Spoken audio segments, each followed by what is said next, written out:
Coming up on This Week in Radio Tech, Sean Dolan and Rob Bertrand. Now, they've both been guests on the show before, but now they work at the same place. Rob is now with Inrush Technologies, and Sean is there too, and they're going to be talking about trends in broadcast engineering, the things that we as engineers need to know, and owners and operators need to know too, for getting more efficiency and more bang for your buck out of broadcast engineering, out of your facility. That's coming up next on TWiRT. This Week in Radio Tech is brought to you by Broadcasters General Store, with outstanding service, savings, and support. Online at bgs.cc. By Broadcast Bionics, with the Bionics Studio, including talk show control, social media, and visual radio. Broadcast Bionics brings exceptional audience engagement to radio and TV.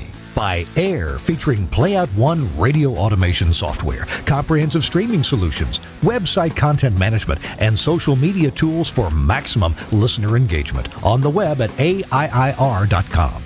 By Angry Audio. Audio problems disappear when you get angry at angryaudio.com. And by Max Connect Wireless, prioritized high-speed internet service designed for transmitter sites and remote broadcasts. Hey, welcome into This Week in Radio Tech, the show where we talk about everything from the microphone to the light bulb at the top of the tower. I'm Kirk Harnack, your host, and once again, I am very pleased to report that I'm in Hawaii while the temperatures across the USA are really, really frigid.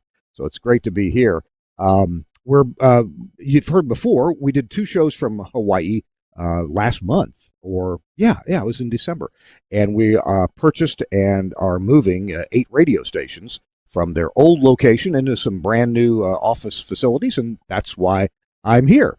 Russell Lafferty, my partner in crime here in engineering, has been here, and he's here also. He's not going to be on the show today. He's busy moving some things. Larry Fuss and Joey Cummings are here too. They're people that you've met on TWiRT in the past. But the show's not about me, not about this. This episode is about putting new technologies to work and knowing when people like you and me should be getting on the phone and talking to engineers who are really expert at getting some things done with new technology. And so therefore, I'm very pleased to bring you a couple people that you've actually met before, but not together on this show in the same context. So I'm bringing them together. We have, center stage, Rob Bertrand. And Rob, are you there? You got Rob on the I stage? am here. Thanks for having me. Okay. Oh, there we go. There's Rob Bertrand. Rob, I've known you for years. You've been at several radio stations in New York and Washington, D.C., and you've got a new job. Can you tell us about that real quick? I do. I've joined Inrush Broadcast Solutions Inrush Broadcast Services as a partner. I will continue to live here in the DC area and take care of our clients on the East Coast and work to develop a greater presence in public media for the company, which has been my focus for the last 8 years. I too have known the Inrush folks from a distance for a bit, and as we got to know each other over the course of this past year, I think mutually became convinced that this would be a great fit. So I'm really excited to be coming aboard and uniting our forces. Well, I'm no expert, but I think it is a great fit. I know some of the people at Inrush. I know you. And when I heard the news that you were going to go and partner up and go to work with Inrush, I thought, yes, that makes all the sense in the world. You are absolutely of the caliber that Inrush exhibits. So let's talk to that caliber, and that's Sean Dolan. Sean, former colleague of mine. So sad to see you go from Telos a few years ago, but delighted that you're doing so well at Inrush. Sean Dolan, welcome to the show. Hey, Kirk, thanks for having me. It's fun to be back and be able to chat with you, and also on such a momentous occasion and being able to publicly announce, talking about being able to team up with Rob this week. Sean, if you would kind of give us a quick preview of what we're going to be talking about today. You sent some great ideas to lead in today's show, and I like maybe it's going to be a show title: Broadcast Engineering Orchestra Going Beyond the One-Man Band. And so many of us engineers just have this sense that we want to be a one-man band. We want to be the answer to everything. We want to know it all, do it all, and maybe be responsible for it all. It gives us a sense of pride and accomplishment, but it's not always in this environment the best idea. Sean, maybe riff on that and tell us what we're going to be talking about in the show today. Yes, we do, myself included, very much thrive on being able to get things done and make things happen, and occasionally be able to move mountains and be able to actually get a matchup between one skill set and a need. But that's kind of increasingly the problem. Is that the needs of the broadcast facility and broadcast operation are just becoming so diverse. And up until recently, it was certainly possible to have one person do it all. But as time has gone on, um, there's so much specialization required that it can be helpful to have some outside resources, be able to help you run your broadcast facility, bring in new technology. And it's also a lot of fun too to be able to work with like-minded people, and actually have some resources to be able to sort of surge up when needed, but also be able to adjust for those times in the facility when there's not a lot happening. Maybe there's not a lot of engineering budget for the year or whatnot. And instead of just sort of trying to keep yourself busy, or being tasked with perhaps non-engineering things that aren't a useful application of your time, to be able to go work on something else that's exciting, and then come back to the station when there's a need. I bet Rob has experienced the same thing that I have. I'm pretty sure I'm about as old as both of you put together. But when I got started in broadcast engineering, the big stations maybe had multiple engineers, 5, 6 engineers, even for just like one Chicago AM station. There's one I'm thinking of, and a friend of mine, long lost acquaintance, was just one of 6 engineers at this one AM radio station. And then he moved to Florida, and he was with a big station there. They had a bunch of engineers. But then we went through the late 80s and through the 90s and consolidation, and it seems like the number of engineers dwindled. And then it got to the point where one engineer is the regional guy, and he might have an IT person or a couple of people that can help out from time to time if they've got a real disaster. But so many engineers these days are running around between 10, 18, 20 radio stations. So, and I'm not really much different. I have a full-time job at Telos, but I also help take care of 21 radio stations. Thank goodness we've hired Russell Lafferty here. It's in a way, it's gotten to the point where it's very difficult for one person to know everything, to do it well, and to keep up with the new technology. And that's where I see companies like InRush, and there's a few others out there. In fact, one of our sponsors, Josh Bone at Max Connect, they do some similar things. They'll come in and implement new equipment, new systems, help get things started, take care of it over time if you need to. So that's the kind of symphony of engineers that we're going to talk about, where people are effectively doing what they do best and doing what they know how to do, and what they're training and learning for themselves to do. Rob, with all that blah blah blah in mind, that I've my little soliloquy there. Rob, I think your own broadcast experience has been fairly similar. I met you in New York. You went to Washington. You had a couple fewer engineers there, and now you're part of this orchestrated symphony team, right? In New York, I was really fortunate to be part of when we were all consolidated under one roof at CBS, about 20 of us. And that was really remarkable. I was fortunate when I was just at WCBS 880 alone, and there were 3 of us down the street. And then I'd be remiss to not mention Chris Tobin, who was a peer and a great friend and a fantastic engineer, as you and this audience know very well. Chris was down the street at 888 7th Avenue, and we would often collaborate. It was kind of nice to be, even though we were small teams, we were able to walk down the street and help one another out. A little bit further down the road, we were under the same roof together. In fact, Chris and I, there was just a single wall between us in our 2 offices. And we had an incredible array of engineers at that time. And the business has just gone through a lot of change. As CBS got ready to say goodbye to its radio division, there were reductions throughout the company, as we've seen throughout the industry, and that team grew smaller. I came to DC, and we had a smaller team at WAMU, but it was also a very strong team. And in both cases, both in New York and DC, I could not help but think, we've got this really great group of people here. that took a lot of work to put together and took a lot of work to continue to grow, and put the right culture in place as a team so that we could all get together. You were talking about earlier on about how, as engineers, we're often kind of wired to be independent folks, and doing that level of collaboration where we're sharing ideas and really letting the best ideas win, not necessarily our own. Super hard thing to do when you're used to working on your own. And so if you've got a team of folks that are capable of doing that, I think it's so important to hang on to them, and use them to their fullest extent. I was so proud to have that in Washington and in New York. And I started down the path in 2024 of forming my own firm, with the idea of growing it and bringing additional people on. And I started having conversations with folks. And I had a client that I was doing some research for, and that engagement took me to Inrush to talk to them about what it was like being an integrator in the US, and installing some different systems.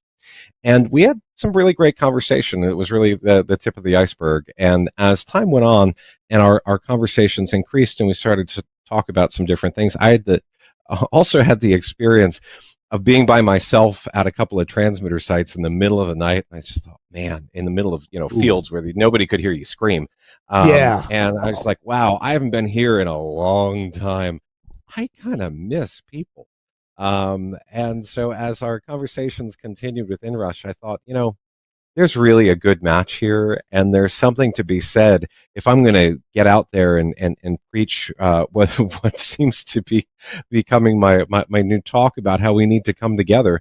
Well, maybe I need to take a dose of my own medicine and be willing to not be my own person out in the wind, and come and effectively join an engineering tribe. And I think I found a really great group of like-minded people to partner with, and super excited for this next chapter in my life, and super excited for what we're going to be able to do on the whole for stations all around the country. We're talking to Rob Bertrand and Sean Dolan, now both of Inrush Technologies. And I'm Kirk Harnack. It's This Week in Radio Tech. I'm in Hawaii on the island of Maui. Delighted to be here. Isn't that great? And behind me, we're going to take this first quick commercial break. Behind me, you see a lot of computers back here. There's a couple of file servers down here, the blue boxes. And then there's a bunch of smaller computers up here. There's lots of different ways to run what we're running. What are we running? Playout One. Playout One, I'm so delighted that they are a sponsor now of This Week in Radio Tech. There's plenty of automation systems out there for radio. And a few years ago, I and my business partner, Larry Fuss, were trying several different ones, and we stumbled across Playout One. And we knew some other people who were using it, and they had nothing but good things to say about Playout One. It is a Windows-based automation system for radio, and it's so capable. I got to tell you, the remote web voice tracking, they call it WebVT, the remote web voice tracking is just awesome. Our remote talent, and they are all over the U.S. and in different places. We have a couple talent here in Hawaii that do web voice tracking.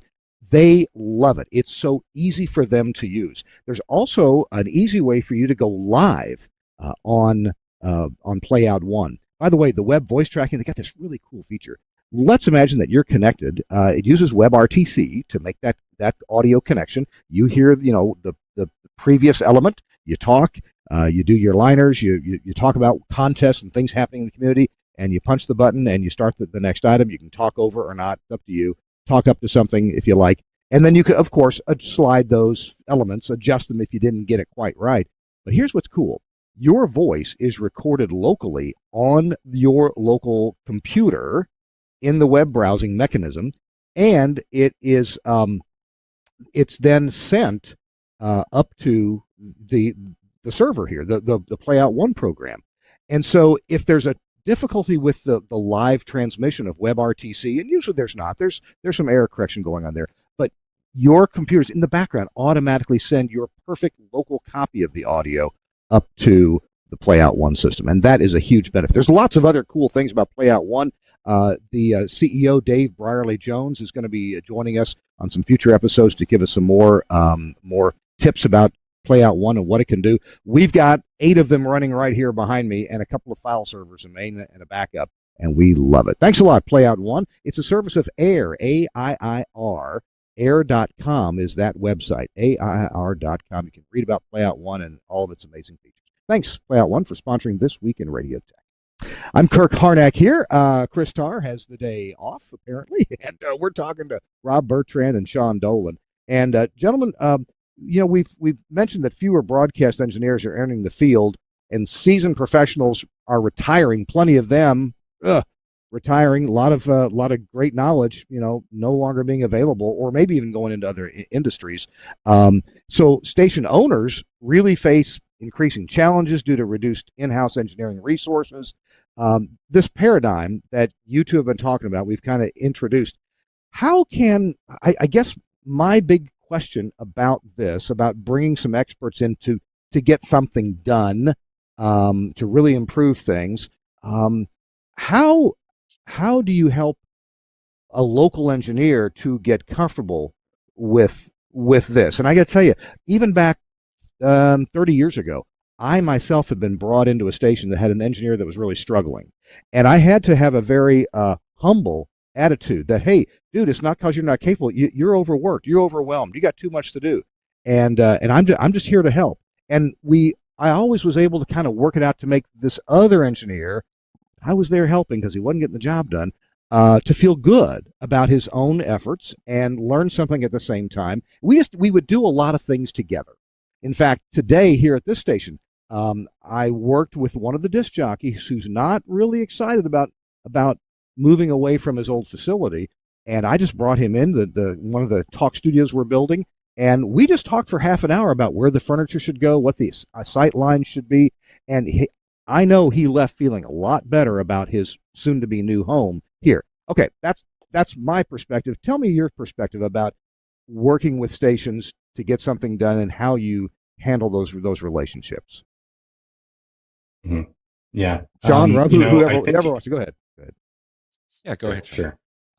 I think, it's one of those things where, there's engineers we're friends with from the beginning, local engineers, we'll say, that we're friends with from the beginning. And then there's local engineers that we become friends with by the end of the project. But it's very rare that one of those two things doesn't happen. Because ultimately, yeah, if there is someone locally, they are overworked. It's almost, it's never really a situation of they're like not getting the job done in any sort of sense that they have control of. It's just that there's a lot to do, and one person can't and shouldn't be expected to do it in a lot of cases. So, we end up becoming pretty close with local engineers. Depending on how long the engagement is and how long the project is, different degrees. But just not too long ago, a couple of our other partners actually, were invited out to across the country to basically one of our engineer friends' house that we had done a project for. That at the beginning of the project, things were a little bit dicey. By the end of it, great friends. Stayed in their house and partied with them and stuff. And, it's really satisfying to be able to actually form some relationships and not have that situation where it's adversarial, because really it's not. We whether or not we were hired by them directly or not, we do work for them and we do work with them. And it's only going to make our job easier if they're comfortable with the systems that we're putting in. And it's only going to make the final product better if we, take their insight, like you mentioned, some of the knowledge that they've built over time, both generically and in a specific facility. It's only going to make for a better project if we take that into account and really listen. So, it becomes a thing where we're not even trying to make them feel good. It's just the actual outcome determines the actions we take, and it makes it just sort of naturally happen that we all get along either immediately or shortly thereafter. Gotcha. Hear you. Rob, do you have anything to add to that? Yeah, I guess I can speak from both sides. As the local engineer and the one delivering services. Certainly, as the local engineer, I can think of a number of people that I've worked with over the years who, they're like in a foxhole together. These projects tend to be pretty intense, and yeah, it could go one of two ways. Either you wind up, hating each other, or you become great friends. And really, there's no one that I've worked with on either side of the equation that I did not ultimately become friends with. In fact, while I was just visiting the crew in Chicago last week, came up that somebody who was a contractor a decade or so ago has found a permanent home in Chicago, and they actually deal with this person on a regular basis. And this person messaged me this past week saying, "Oh, I know all the people that you're working with now too because of Chicago." And I had said to them, "Yeah, there's not that many people that I've worked with in this business who have been in my house. He's one of them." And I think that goes to say a lot about the bonds that can be formed, and especially the long assignments that engineers can find themselves on as they go around the country and do these build outs. Now that I'm on this side of the equation, I think that one of the things that I've learned early on is just to be really sensitive to the idea that folks could feel some level of blame. Sometimes in some situations, like I really try to be very careful about the conversations that I have when we're not one-on-one. If there are others present, I want to make sure that if I'm there, that I'm pointing out all of the good things and the strengths that engineer has brought to the facility. And if we need to talk about how, we might need to thread a needle a little bit differently, those are always, conversations that we have one-on-one when there isn't a dynamic of somebody really feeling put on the spot. I think that that's one of those things that also helps to build trust between colleagues in a project situation. And I, having been on both sides of the equation, I know what it feels like. And I want to certainly make people feel good in those situations and, be able to deliver an outstanding project despite whatever, dynamics there might be between those of us who are there and those of us who are visiting. The final thing that I'll add is that unfortunately, increasingly, there are not engineers at stations. And so we are encountering situations where the folks at stations are just so grateful to have an engineer in the building that they're ecstatic to see us. And that is becoming more common. Wow, I think you're exactly right. Good points all the way around. And I'll tell you what, we're going to talk about a little bit different topic now, and then kind of come back to this notion of where you do have engineers there, of being able to have the relationship where you're teaching them, and they can, if they're interested in increasing their own skill set, they have the stepping stones of your work at a station that you were hired to do to help them step up and increase their own skill set, perhaps to take care of what you've done or to improve it further. Let's talk about scaling the work that specialists like you guys do for either smaller operators or larger operators. Stations that are kind of the size of the ones that I'm part owner in, we really tend to think that we can't afford to hire people to come in. We kind of depend on me and another engineer to get up to speed on whatever it is, on the best technology that we can implement at the time.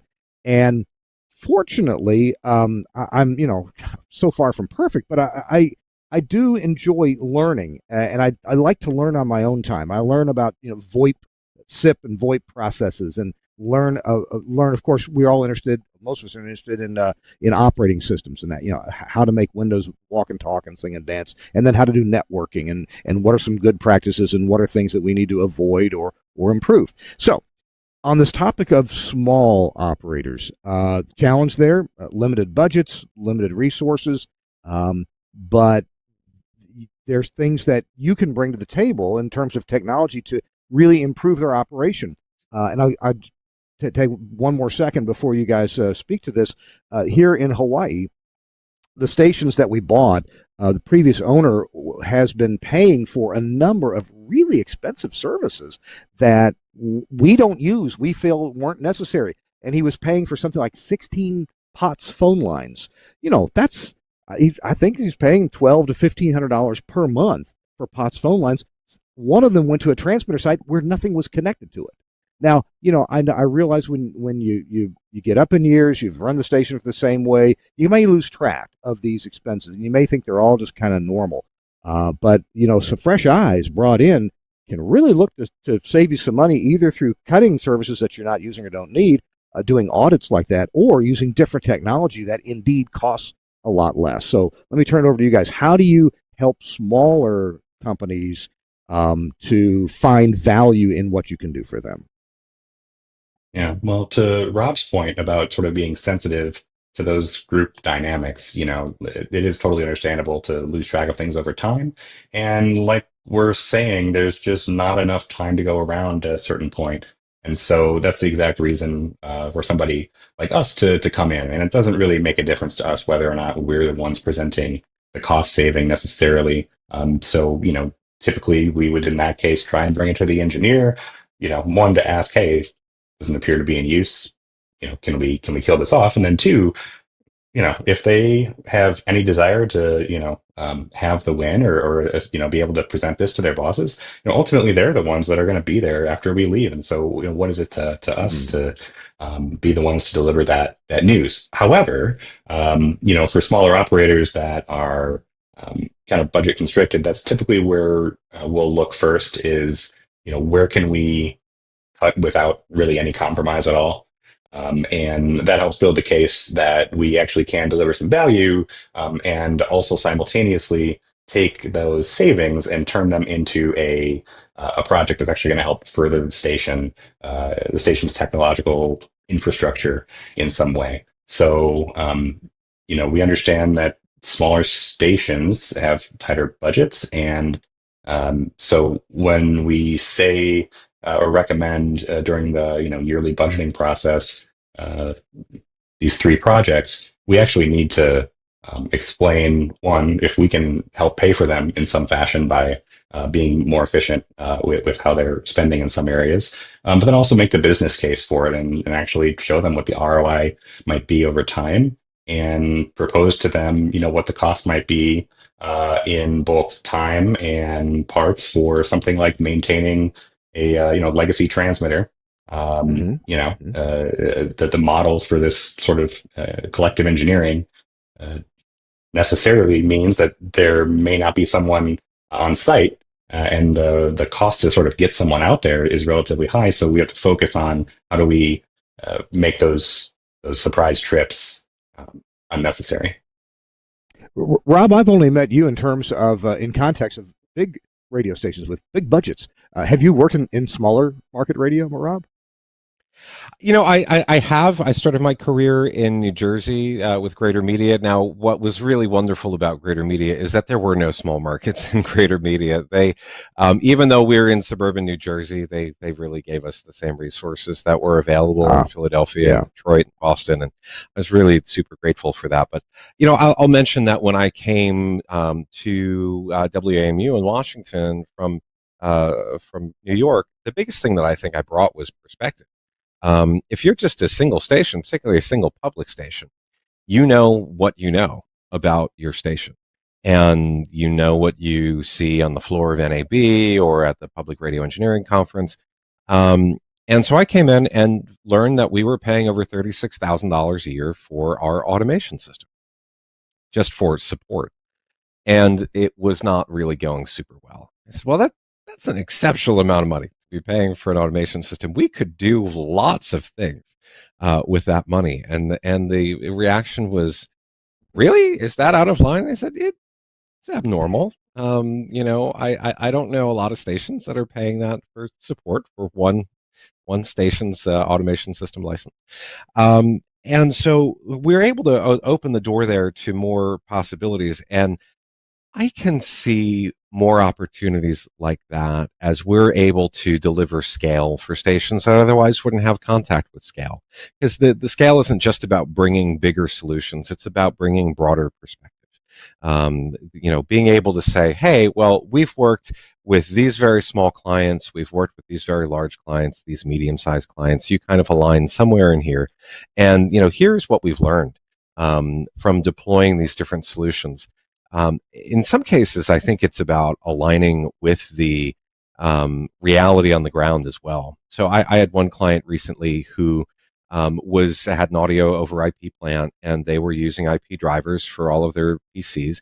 They no longer had a full-time engineer. Actually, no longer had any engineer at all. I was there to fill that need on the project basis. And I wound up taking a particularly problematic machine that had a lot of people touching it, and so therefore it would develop different problems and often needed to be switched out. And I installed a USB audio interface that was driverless. And I happened to speak with a former engineer. He's like, well, why would you go to an analog, USB interface as opposed to an audio over IP driver? And I said, because the program director can unplug that PC and plug a new one in, and he doesn't need to know anything. I think that when you're able to kind of zoom out and say, it's not just about like, hey, we can do away with the concept of an audio card because we as engineers believe that is, the best way to go. And certainly if you're able to support that, sure. But being able to zoom out and say, well, here's the reality. This plant was built with these expectations. Well, those expectations are no longer reality. What do we need to do to deliver the most workable solution for what the day-to-day reality is going to be for this station going forward, which may look different than it did in the past. You talked about those 16 POTS lines. I can only imagine, what solution you might have deployed there, but it certainly wasn't another 16 POTS line. Exactly. And I think that this is the biggest thing that we bring is perspective and the ability to scale up and scale down depending on what an individual station is.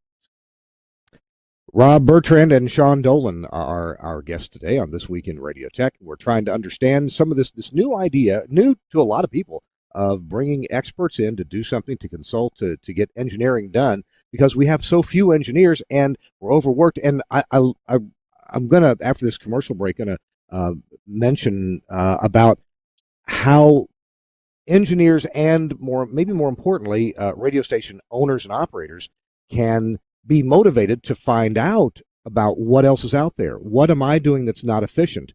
And I got a quick little story about that coming up. I'm Kirk Harnack. I'm in Hawaii on the island of Maui. We're here at the new Akamai Broadcasting Company, where we have 8 radio stations here running behind me, and we'll get into that more on another show. This Week in Radio Tech is brought to you in part by Broadcast Bionics, where they are full of great ideas that make engineers like us look really good to the talent and to the ownership when things start going really well on the air with great content. Let's check it out from Broadcast Bionics. Welcome to the Bionic Studio. The Bionic Studio brings all audience interaction to the fingertips of a production team in radio, TV, and podcast.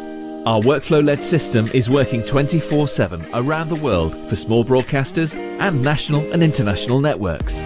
Our telephony module, Bionic Talk Show, allows cost-effective centralization, remote operation, scalability, and resilience across an entire network of stations, but at the same time is used in single-studio self-op environments.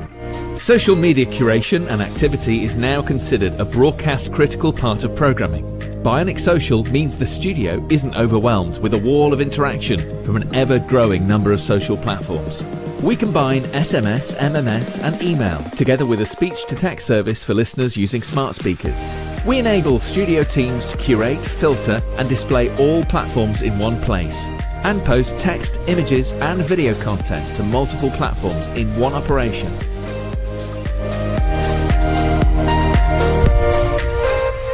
Effortless collection of video content with Bionic Director has helped position some of the world's most successful stations as leaders in viral content, generating appointments to listen and free marketing via retweets and shares.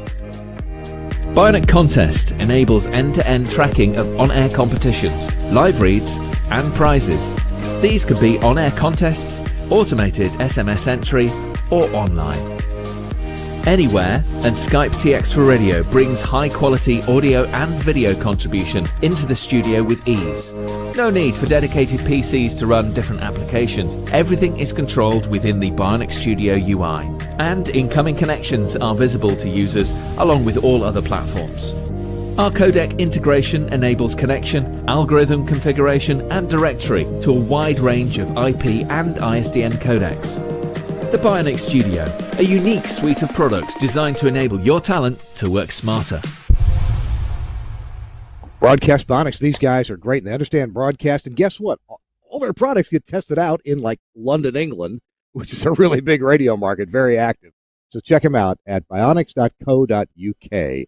Love these folks. Thank you for sponsoring This Week in Radio Tech. I'm Kirk Harnack.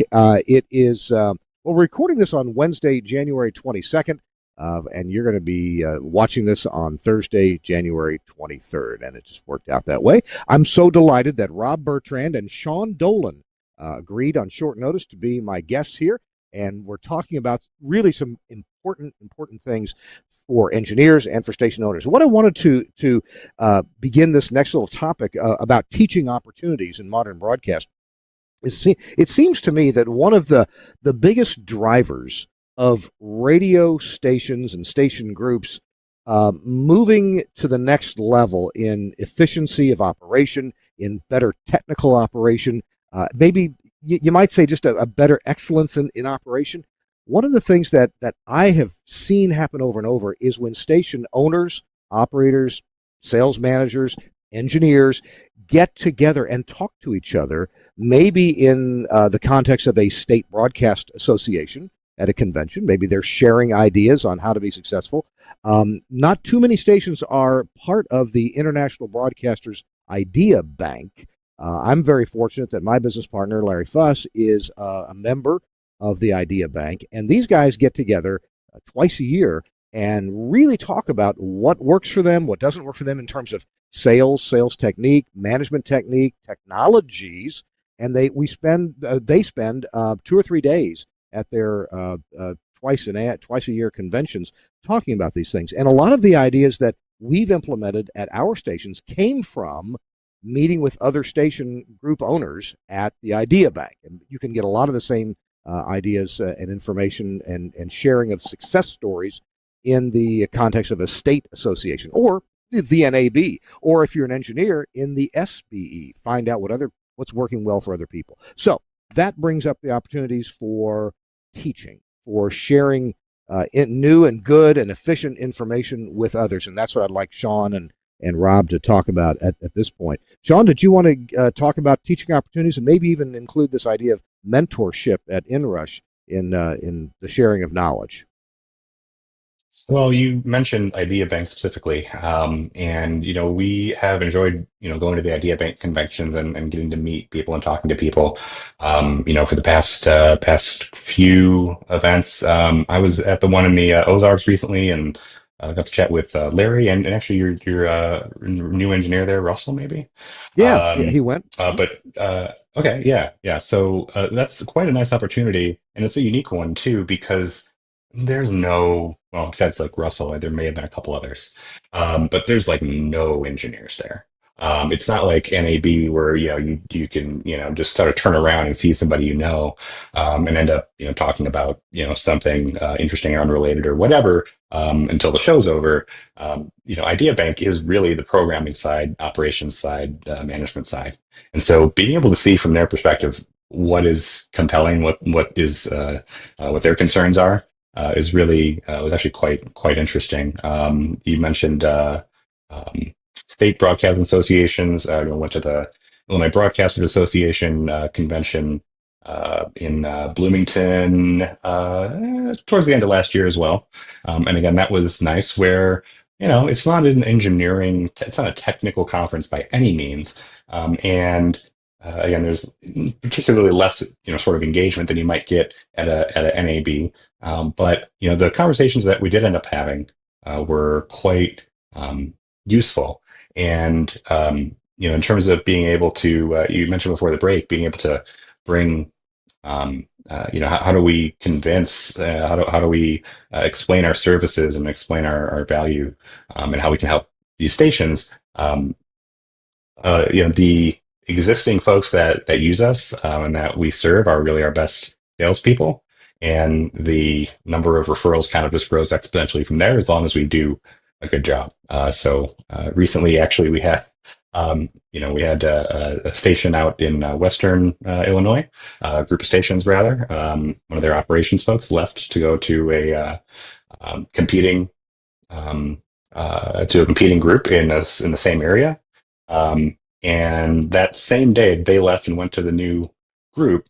We got a call from that new group's general manager and says, "Hey, this person says you're good. Can you come down and meet with us and do a technology assessment?" And we did, and it's been a great relationship so far. But that's the sort of thing where when somebody you trust somebody else, creates this kind of self-sustaining effect. So that's been nice. On the topic of mentorship, there's not new folks coming into the industry unless we bring them in. For years, a lot of the larger broadcast groups either sort of talked about doing it or did what they could to bring folks in, but obviously it's not quite enough to help sustain. And sometimes the pressures of the actual business environment make it impractical to have assistant engineers or to have people around that aren't strictly 120% necessary. We consider it our responsibility to take on that role, to bring people into the industry, and also to create a good environment for them to work where they're not on call 24/7, 365. Maybe it's 1 week every 2 months or 3 months or so. And that they have, as whenever possible, to whatever extent possible, reasonable working hours and get to go home at what would consider a normal time, or what their friends might consider a normal time for their office jobs, and to not expect people to have some sort of magical obsession with radio like some of us might have. That's frankly, it can be a bit unhealthy. But by making that a not part of the job requirement, and in fact almost trying to temper that, and not get people burnt out. That's how we've had some successful so far, is being able to keep people on board and engaged. Interesting. I like the way you say that, especially the an unhealthy obsession for radio. I love radio, and yes, sometimes I have been unhealthily obsessed. And I appreciate examples of people like you, Rob, and others who look, you can do this on pretty much 9 to 5 with only occasional excursions from that. Yeah, we have emergencies but it seems like just as the years go on, I have fewer and fewer and fewer emergencies. We have more systems that are backup or more resilient. I don't know, but just have very few real emergencies. Rob, do you have any comments on this? You're not being mentored. You're on board. You're capable of mentoring. How do you view InRush's responsibilities to the industry and to helping to train people who want to get that? I sort of liken it to being a teaching hospital. I was really, really struck when I first stepped foot in the InRush office in Chicago, the level of energy that was there, and the youthfulness of the staff that was there. And what is great about working in a collective of broadcast engineers at a place like InRush is that you're not just taking young people in and kind of tossing them into the fire and letting them fend for themselves, which is really so often the best outcome that you can hope for in a station environment these days. There's just not enough people around to really, have people in a learning role. But at InRush, we are able to maintain a high level of top tier engineers, and who then have a mid tier of engineer, the next rung of the organization, and then an entering and developing tier of engineer below that. And there is an advancement opportunity, and it's not necessarily a fixed place. I was really impressed hearing the stories of how folks who started with InRush right out of college had learned different skills and really became very adept at doing certain things, in some cases technologies that I am not particularly well versed in, and these folks that are brand new to the industry are doing so well with. The other thing that I was really impressed with, as somebody who's been around for a little bit, but not as long as some of our brothers and sisters in the industry, for the folks that are coming in without that tethering to how radio used to be done, there is this freedom to consider new approaches. that a lot of us, even if we've only been around for, I don't know, in my case, 25 years in the industry, they're kind of baked into our brain, whether we like it or not, and we have to like really actively let them go. Kirk, you're a bad example of this because you seem to be pretty free with adopting the latest and greatest new technologies, but not everybody is quite so liberated. And anyway, my mind was blown repeatedly at the number of different things that folks at InRush had adopted to do one thing or another that wouldn't have been my first choice. And I quickly realized, hey, that wouldn't have been my first choice, but that's a better choice. And I'm kind of inspired being around that. So the idea of being able to operate in a collective and deliver that sort of teaching hospital experience where folks are not being left on their own to just kind of sink or swim and hope for the best, but be exposed to people who have strong experience, bring their own new experiences into the mix, and then collectively raise the bar in a way that we just really can't do in stations today. And I think that's what's so exciting about this model. I like the analogy with a teaching hospital. That sounds pretty good. I was thinking of, well, anyway, mine went some stupid places. Let's talk about we're going to talk about trends in the industry in our final segment, but balancing technology and teamwork. Can you guys think of some specific examples where technology really does help us do our jobs better and more efficiently and maybe with less stress and less worry? I mean, there's the whole working from home thing, and I don't know if that's going to continue or if it's kind of shifting back to come back in the office. There's plenty of voice tracking going on, and done well, voice tracking can still be a very effective way to communicate, especially if the station augments that with online personalities and, of course, in-person appearances whenever that's appropriate, and still having people who are in the community and part of things like, I don't know, the Rotary Club or the Chamber of Commerce or prizes and things that are out in the town. Balancing technology and teamwork. I don't know. Sean, give me some examples of where technology or at least new ways of doing things just help people live a better life in their radio career. Sure. Yeah, I think there's a ton of them on the production side or on the talent side. Like you said, generally web-based services make life a lot easier for talent and for the folks that actually, produce content and the folks that sell the content. The fact that they don't need to be tied to the office or can work asynchronously. I mean, a lot of these new tools for like order processing and traffic management and billing and things like that. But, given who the show is primarily for on the engineering side, the first thing that came to my mind when you mentioned technology that can make our radio life better is something that we started using about a year ago or two called PagerDuty. It's basically an incident management system. And so the problem that comes up with anyone who is suddenly handling more and more transmitter sites, more and more devices, more and more alarms, and then couple that with like managing a whole team, is that the sort of incident management system that I grew up in the industry with, the fact that I'm still growing up aside, the incident management system was basically the Burp lady calling, and then maybe calling the next person, the next person. But as you can imagine, that like becomes pretty unmanageable at almost any sort of scale. Managing things like people taking time off, right? They shouldn't be getting critical alarms when they're on their day off or their week off or whatever.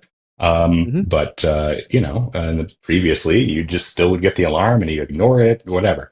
And so, I thought back to one of my first mentors, Mark Spalding, in Champaign.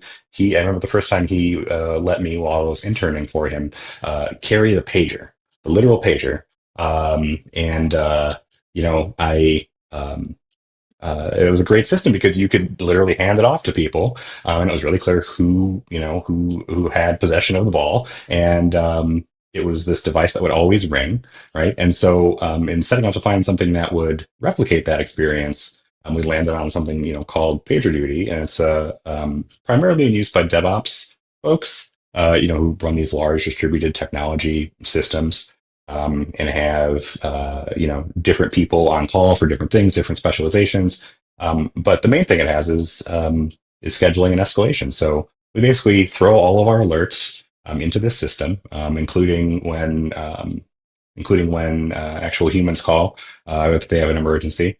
It all goes into the system, and then it makes decisions about what to do with the alerts. The on-call person gets the call in the middle of the night. As long as they respond to it and acknowledge it, whether it be via the app or text or by phone, you can still have the Burke lady, although now it's a AI voice guy, call you. And as long as they respond to it, it doesn't escalate. But if within 10 minutes they don't, it goes to one of the partners who's in a rotation on call, and then it goes to everybody. And so that way we can all sleep soundly at night, knowing we're not going to get woken up by things that don't matter because we've filtered a lot of those alerts out, and that things are going to be handled. The alarm will basically get louder and louder, more or less, if they don't. So we can actually have SLAs and be able to feel good about meeting those instead of having this sort of random who's on first sort of emergency coverage. That sort of thing took some time to set up, took some energy to set up, for sure, and took lots of trial and error. But that and also is a pretty expensive system.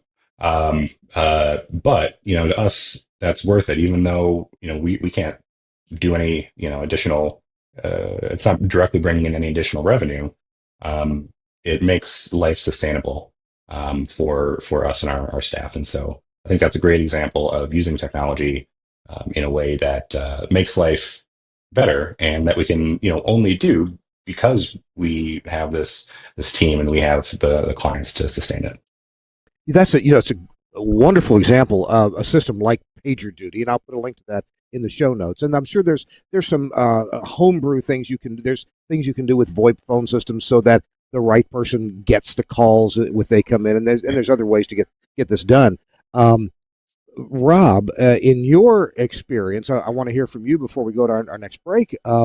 What technologies or systems or websites or tools have you found along your journey in broadcasting that has made your life easier? And one thing I kind of heard from Sean is that if you've got a system in place, when you're not on duty, you're not on duty. Somebody else is gonna handle it. Now, if it's something that they can't handle, maybe they'll call you, themselves. Hey, Rob, I really don't know anything about this, whatever, this Russian transmitter. Can you help me out with it?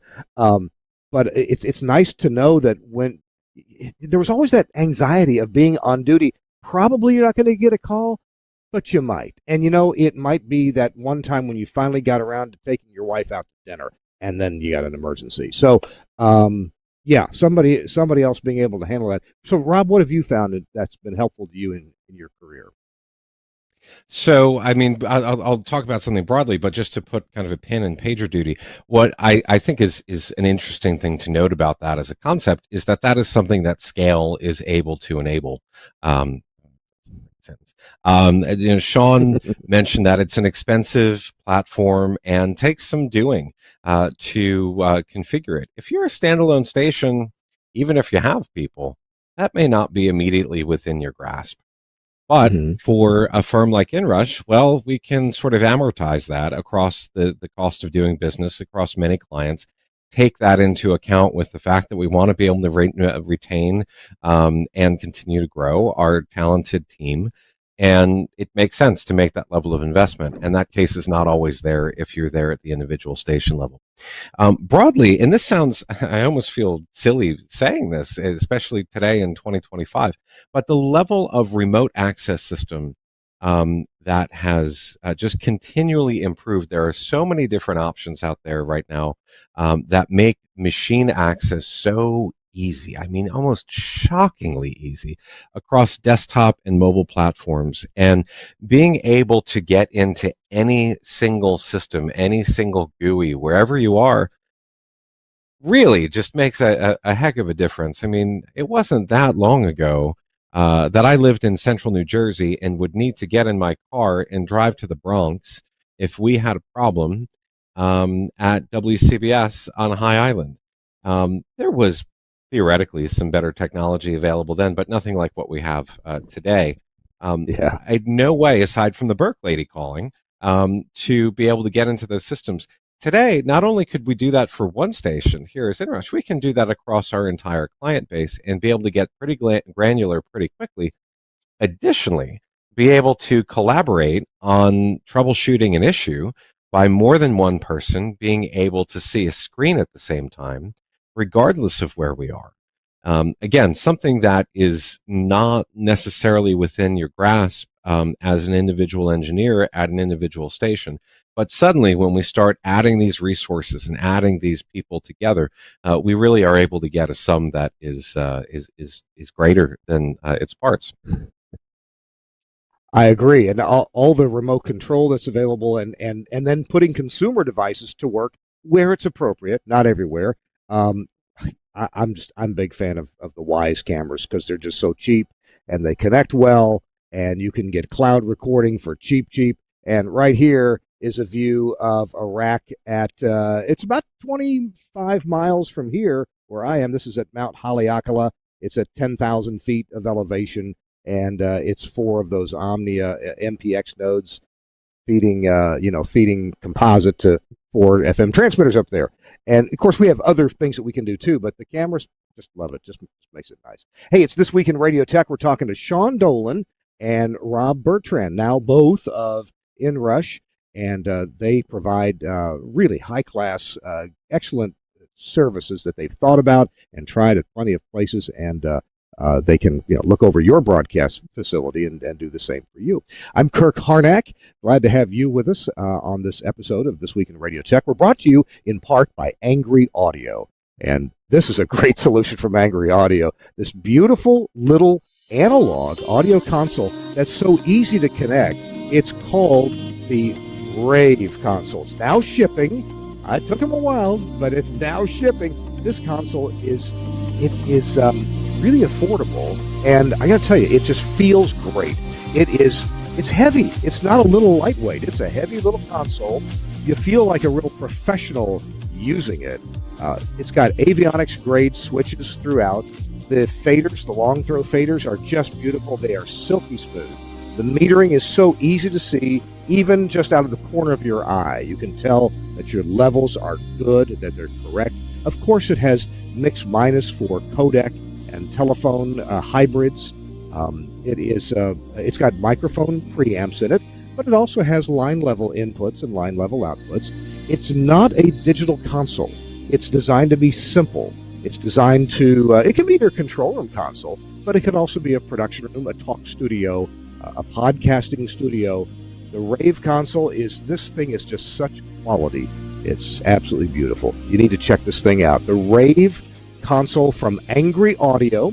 You can get it from your favorite broadcast dealer. Get your discounted price from your favorite dealer that carries Angry Audio gear. Love this thing. Thanks a lot to my friend Michael Dosh. He's been on the show before, and he's a great designer, especially of beautiful analog circuitry. Thanks a lot, Angry Audio, for sponsoring This Week in Radio Tech. We're also brought to you in part by Max Connect. Max Connect has a wireless division that gives you high-speed, prioritized internet data using, of course, modems like Cradlepoint and PepLink, but it's not just the modem. It is actually the SIM card and the service that they have arranged through different cell providers. But they also have this box called the U192. Because Max Connect, they look for places that need to be serviced, things in our broadcast industry where we really need a good solution. And one of those is the U.192. What is this box? Well, it's a USB connected, super quality audio card, but more importantly, it will put out composite, MPX composite, to go to your FM exciter. Now, you would use this if you are using one of these software-based FM audio processors, such as the Breakaway One or Stereo Tool or Omnia SST. And I've used all of these, love these things, but the problem has always been getting the quality of sound card that is commensurate with what you need to do FM broadcasting. Now, whether you are feeding an FM transmitter directly from the output of the U192, that works great. But it also works if you're feeding a composite STL system. So maybe you've got your processing, or you want to put your processing at the studio, but you've still got a composite analog or even a composite digital STL system to the transmitter site. Well, the U.192 box from Max Connect is what you need to interface between the computer running this FM processor and your 950 megahertz STL system, your composite STL. Works great. The box is actually designed and built by Angry Audio, but the concept came along from Josh Bone at Max Connect, and this box is absolutely beautiful. Make you sound great, give you the same quality as the most expensive boxes on the market in terms of the beautiful composite output. Thanks so much, Max Connect, for sponsoring This Week in Radio Tech and providing really innovative solutions for us as broadcast engineers. I'm Kirk Harnack. It's our episode of This Week in Radio Tech, and we're talking with Sean Dolan and also with Rob Bertrand here at InRush. Rob has been a friend for years, and now he's on board with the guys at InRush. I think it's time we talk about trends in the industry. What industry trends are most exciting to broadcast technologists? What's looking good?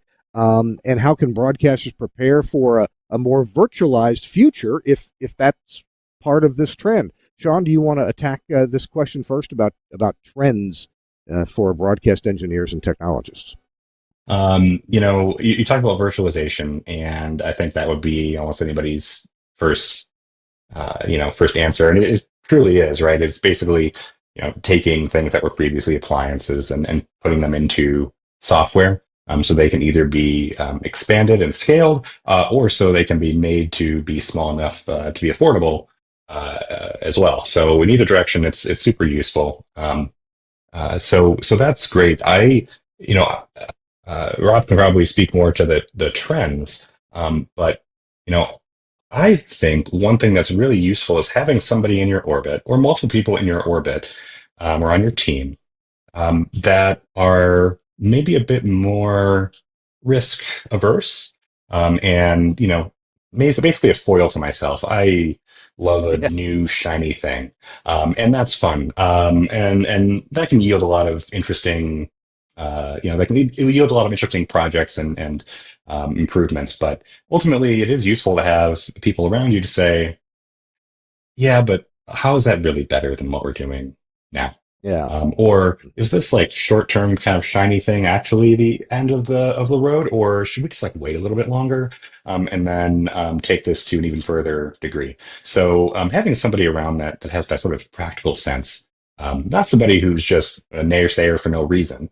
but somebody who's willing to actually engage in this sort of thing, and so having someone around to basically challenge you to provide additional perspectives that are usually different than your own, and being willing to have the conversation. And then likewise, yourself being able to sort of look inward and say, yeah, you're right. In this case, it's really not much better. It's not worth the extra lift just to do it because it's cool. And I suppose that ties back into the story Rob told about the USB sound card. Ah, yeah, okay. An Angry Audio Rob? device, no less.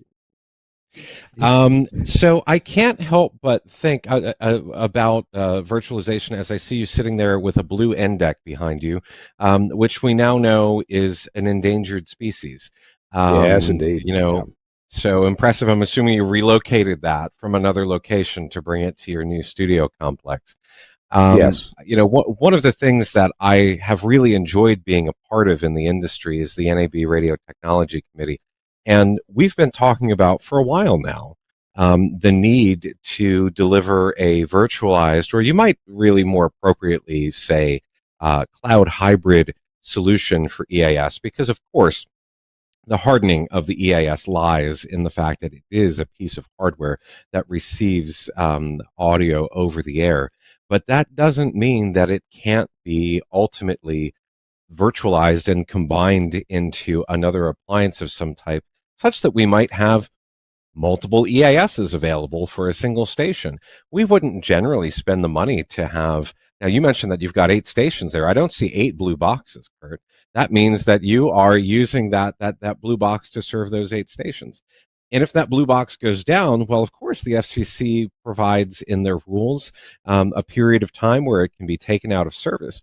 But what if you had a virtualized version of that blue box, and you had an issue with the code on one instance, and well, a patch was released, and you were able to apply that patch to the other instance, prove that it was good, switch that online, while you took the other one down and updated the firmware on it. That's something that we can do for just about every device in the broadcast plant today, but we can't do it for EAS.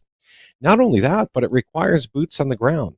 So if you are caring for many stations over a wide geographic area, and you need to physically visit every single blue box that is out there, not only is that an incredibly expensive and time-consuming proposition, but it means that there's a good chance that those blue boxes are not being kept up to date the way that they could if you were able to push out a virtual patch to each one of them and keep an eye on their health.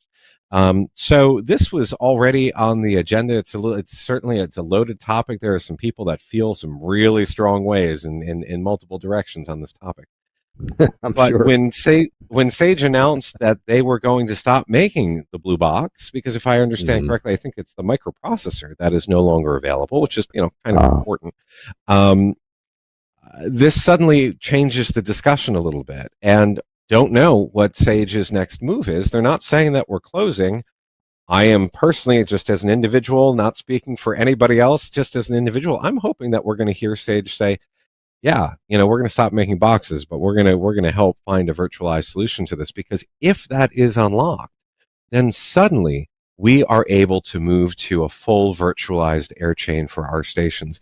And not only does that mean that it's easier to maintain, but that we can have more than one version of that air chain working, making it more resilient. And in the end, our audiences win. And if we're talking about EAS, really public safety wins, because if that physical piece of hardware is offline for a period of time, is it really better than if it was a physical piece of hardware that was sitting there, or if then it was a virtual piece of hardware that otherwise would have been online? I suppose that's a misnomer. No, not a virtual. You know what I'm saying. It's late here on the East Coast. Let me give you speaking of EAS, one way that I have begun to think about the blue box, or whichever one you have, if you for those alerts that come in through the CAPS server system, and excuse me if I don't use all the right lingo here, but they certainly tend to work better, sound better, typically than the multi-station relay system. But when in the CAPS server system, that is to some degree virtualized, right? Because the CAPS server would be virtualized typically in AWS, and this is the local box that is the local part of that grabs that and puts it on the air. Am I thinking about that wrong or right? I mean, aren't we kind of partially virtualized by that system? You're not correct, and I'll tell you, there's been some really. You're not wrong. We've had some very spirited debates based on exactly that issue. If we are to believe that CAP is functional and good and that it serves the nation's security issues, why would we not apply the same thinking to the boxes that are downstream? And so I think that we are going to see movement on that. I do think that, again, speaking just as an individual, I really think that we're going to see movement on this year. Resolution, who knows? But I think that we will see movement there. It almost feels inevitable that this needs to happen, and it's long overdue. I mean, we're talking about a tech stack that was developed in the 90s, and we're still largely running, by and large, the same hardware that we were then. But your CAP analogy is dead on, and I agree with you 100%. I guess if I understand correctly, that the National Weather Service is not on any such system. We still only get those messages from NOAA transmitters. Isn't that right? That's correct, and that's actually Okay. there's some other backstory there that I don't know how much is in the public domain, so I'm not going to. It's not nothing super exciting, but I know that there's a lot of spirited conversation around that as well, because the audio that most of us are able to receive from these National Weather Service transmitters is not terrific. So wouldn't it be great Yeah. if that existed as an option, so that in the event that the IP version was not available, that of course we had the over-the-air version, much like we do between the RF daisy chain and CAP. But wouldn't it be great if we had clean IP-based audio in the event that was, or most of the time when that would be available, and then in the event of disruption, that we had an RF fallback. It would just really go a long way in improving the alerting that we're delivering through the. It seems like it's been 2 or maybe close to 3 decades since we first heard Perfect Paul, the really terrible automated voice of the National Weather Service. And these days we have AI voices that are actually pretty good, and you can you can train them well, and they can actually learn how to speak the names of the little hamlets and towns that are affected by the tornado warning polygon or whatever. It almost seems to me that now might actually be a good time to remarry weather alerting and some AI generated voice, because some of the generated voices are awfully good these days. And hey, I'd like for Morgan Freeman to tell me about the tornado. Well, Wouldn't it'd that be be something? calming in the event of a serious emergency. There you go. Yeah, exactly. It would be calming. Guys, we're going to run out of time here shortly, and speaking of EAS, I'm going to just roll into our last commercial sponsor message, and when we come back, we're going to have a fantastic tip of the week from both Sean and from Rob. So stay tuned for that. And speaking of the EAS gear behind me here, yeah, we had the typical problem where we've got one Sage NDEC box or whichever EAS box it may be, and we've got 8 radio stations that we need to interrupt here. Six transmitters plus some HD, 2 HDs, and some translators. There's a lot going on. Luckily, being on Maui, one island, the coverage area, the alert area for all the stations is pretty much exactly the same. So we're able to interrupt all those at the same time. We do that with a box from Broadcast Tools. That actually the number of available multiple program interrupt boxes these days has dwindled. Several companies have quit building them. We've had a few of them in Mississippi built by Mark Persons. Well, we know Mark Persons, and we know he's retired now. He's not building those anymore. And there's been a couple other brands that have gone by the wayside as well. Some people pick them up on eBay and use those. But we got the new one from Broadcast Tools. Let's take a look at that if we can. This is the MSRP3. It's a 3-station analog stereo interrupt box from Broadcast Tools. It's an EAS alert insertion for up to 3 stations. So having 8 stations here, we've got 3 of these boxes to interrupt all 8 and plus a little bit left over. Insertion can occur independently or simultaneously on one or more station outputs, but alerts cannot be overlapped. Front panel test switches are recessed and they're jumper defeatable. Multi-turn front panel level adjustment trimmers for the encoder input and for the outputs. And the transparent signal switching via sealed mechanical relays gives you, they're gold-plated, gold overlay. So these are always going to be carrying your audio, but they are always high quality. So this is the box you need right now if you've got multiple stations to feed the same EAS information to it. By the way, this thing is fully RFI proofed. It's really well built. You know how Don Wingett designs and builds his equipment at Broadcast Tools. It is the best built stuff, and these work just perfectly for us here at Akamai Broadcasting in Maui, on Maui. I would encourage you to check out this from Broadcast Tools. It'll do you a world of good, and you can get them from Broadcasters General Store. Their website, it's very useful, is bgs.cc. It's got an easy search feature on it that works very well, or you can give them a call at 352-622-7700. I got to tell you, the folks at BGS do really good phone. They have all the information on a 2 or 3 computer monitor system right in front of them. The best pricing, the technical information, and the shipping and availability information has always been quick and easy. and pretty darn accurate from Broadcasters General Store. I love these folks. Been buying from them for 30 years. You know my stories about the late great Sam Phillips and his radio stations. Kurt, get them pretty girls from BGS on the phone. Let me order something. So BGS is a great company. I love them very much. Thanks, BGS, for sponsoring This Week in Radio Tech. All right, we're rounding out our program right now with a couple guys from Inrush Technology, and that would be Sean Dolan and Rob Bertrand. Rob's been an engineer in some big markets, and so is Sean. But Rob's just the newest hire at Inrush. Glad to see that happen. Looking for your tip of the week. So, Sean, we've been hitting you up first the whole time. We'll just continue that tradition. What is your tip for us this week? I want to talk about something called co-screen. It's essentially multiplayer screen sharing, and it's a really useful tool to be able to work on stuff with other people remotely, right? So we talked about sort of mentorship and training. So being able to use this to do screen shares with people, where instead of both having to log into some sort of third utility computer or doing a sort of one-way screen share. It sort of does away with that. And it's called, they describe it as multiplayer screen sharing because it is a little bit gamified where you can see each other's cursors. It's bi-directional, it's window-based, so you can see one window or multiple windows as if they were your own from somebody else's computer. You can annotate.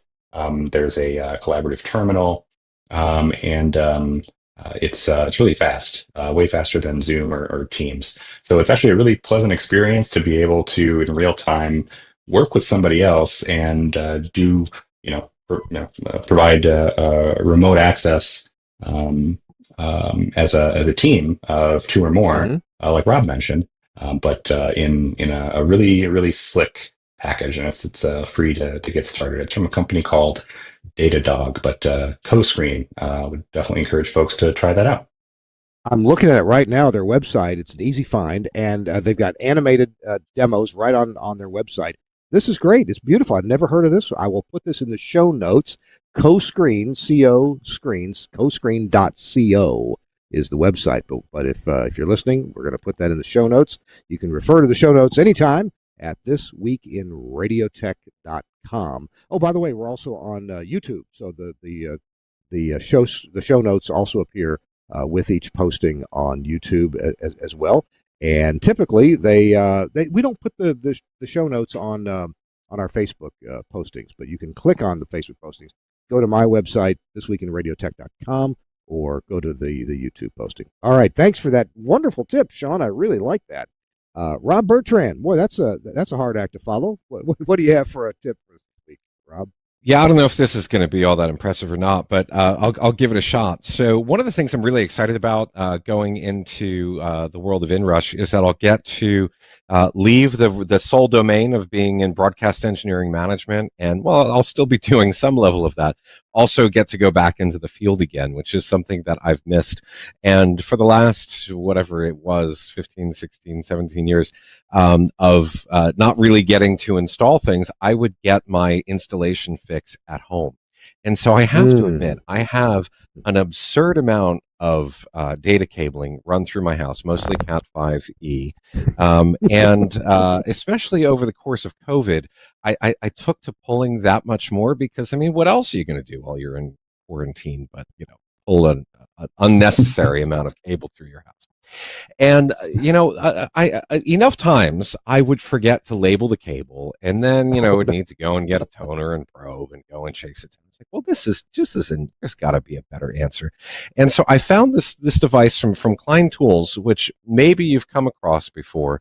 And the idea is that they sell these little what they call test and map remotes. So there's a little RJ45 on the end of it. If you're running coax, there's a coax on the other side of it. But they've got numbers on them. And when you plug it in and you plug your cable in to the display, it's going to run through and check all the conductors and make sure that they're in the right order. But it's also going to give you a number and a cable run length. And so I went all out using Amazon points, and I got the 8 remote set. So I can pull up to 8 cables and just plug these things on the end of it, and then when I'm terminating at my central point, I go and just plug them into the monitor, and it's all right. Well, this is the cable that you've plugged number 8 into, and number 7, and so on. And then actually take the time to properly label the cables. Not having to think about labeling and putting numbers on and writing them on the box. And, oh man, I cut the number off of that cable before I meant to, didn't write it on the other piece of the cable. I mean, I don't know. Maybe I'm the only one that makes those mistakes, but I feel like I make them often enough. When I found that these things were available and literally readily available from Amazon to the point that I could use my Amazon rewards points to treat myself to a silly cable tester so that I could run an absurd amount of Cat 5e cable through my house. I did not splurge on Cat 6. It just made me a happy boy during the pandemic for sure. Now, the bigger device, is that the Scout Pro 3 tester? Is that what that is? That is the Scout Pro 3 tester. Okay. Very good eyesight there. That's so serendipitous that you mentioned this as your tip, because I just got introduced to that same product this week from Russell Lafferty, who's here with me, and we were doing a little bit of cable testing to find out what was working, what wasn't, and he used that to tone out. We rented an office suite here, and we didn't know where cables went to, and he's used that extensively to prove, okay, these cables are here, these are there, and now they're all labeled. So great! That's I didn't even get what he was using. Now I know. And it's affordable. I like this thing. Good job. Okay. Thank you, Rob. Thank you, Rob, and thank you, Sean. We got to go. Suncast has to go. He's done a great job, and we appreciate Suncast you very much. Thanks to Sean Dolan. Sean, I should ask if folks, if broadcasters want to get in touch with InRush, where would they find you guys, and how would they get in touch? Hello@inrush.net is a pretty easy one to remember. It's all over the website. Sean@inrush.net, Rob@inrush.net.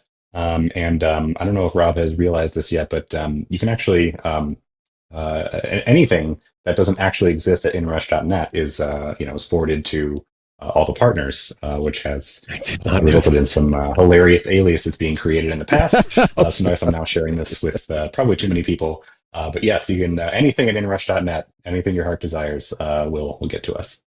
So Rob, the new guy at inrush.net, will get to somebody. That would work. Yeah. Okay. This is scary that this is now out there in the world, Sean. You never know what's going to get typed. Gentlemen, thank you so much. We do have to go, and I appreciate so much your insights into the industry, into some of this new collaboration that is available. Not all that new, but it's becoming more popular because it's important for broadcast engineers who are overwhelmed or just have too much to do, and for broadcast owners and operators to get the most efficiency out of their broadcast operations, which is really important these days. Thanks again to Suncast for producing our show. I'm Kirk Harnack. We'll see you next week on This Week in Radio Tech. Bye-bye.